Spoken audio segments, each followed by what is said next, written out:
go ahead and talk a little bit about this quilting bar. Remember when I was talking about the accessories included and I showed you how it goes into a walking foot? I also mentioned that you could put it on the back of any foot because of this ankle. And so I just want to show you quickly where that's going to go.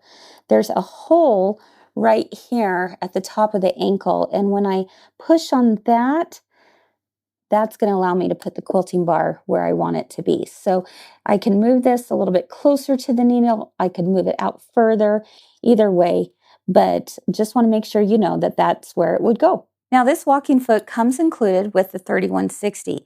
However, it is an optional accessory for the 2030 so that you can purchase at a different time if you'd like. All right, so this is a time where we actually have to change the foot a little differently.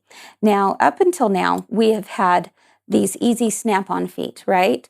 But this time we do have to remove the ankle right here that's holding the presser foot. So in order to do that, I'm gonna just take my little screwdriver here and twist it to the left. We'll go ahead and just remove it like this. I'm gonna just place it in there.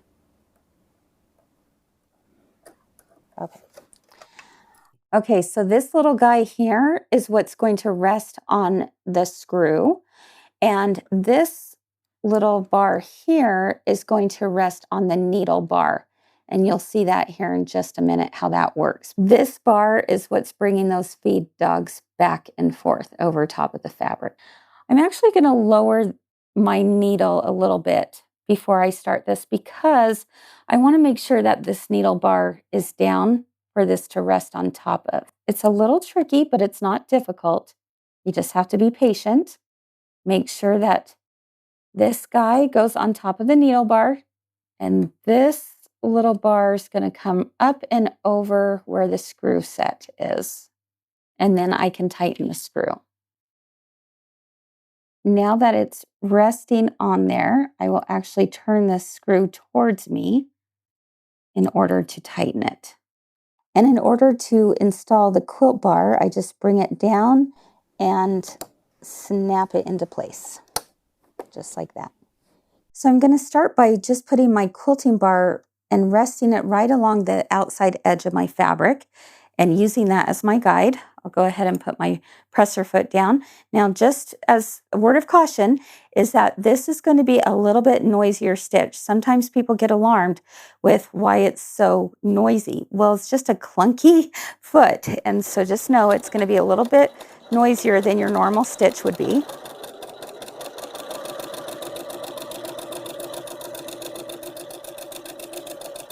Okay, and we've done our first line.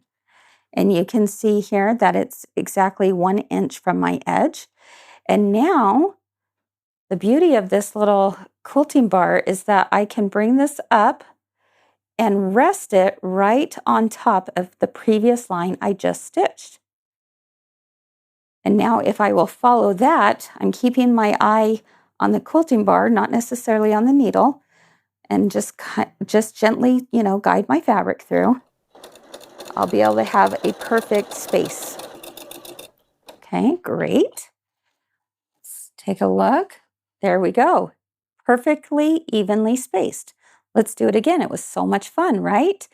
Go ahead and place this little bar down, put my foot down, and begin stitching.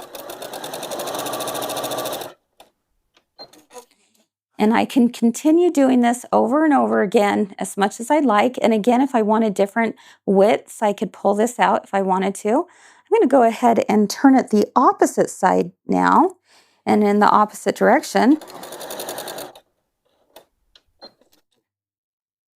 Whoops, you can see that I actually pushed that a little too far, so my stitch is not as straight. All right, so be careful as you go through. Just make sure you let it rest gently there. And I'm going to go ahead and just keep that same, just follow that same direction. So see, it's still very nice and even.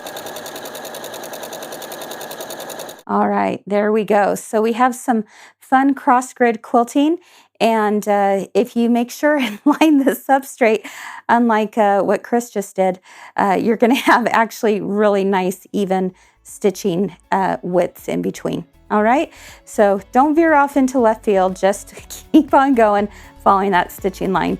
So have fun. That's how the quilting bar works.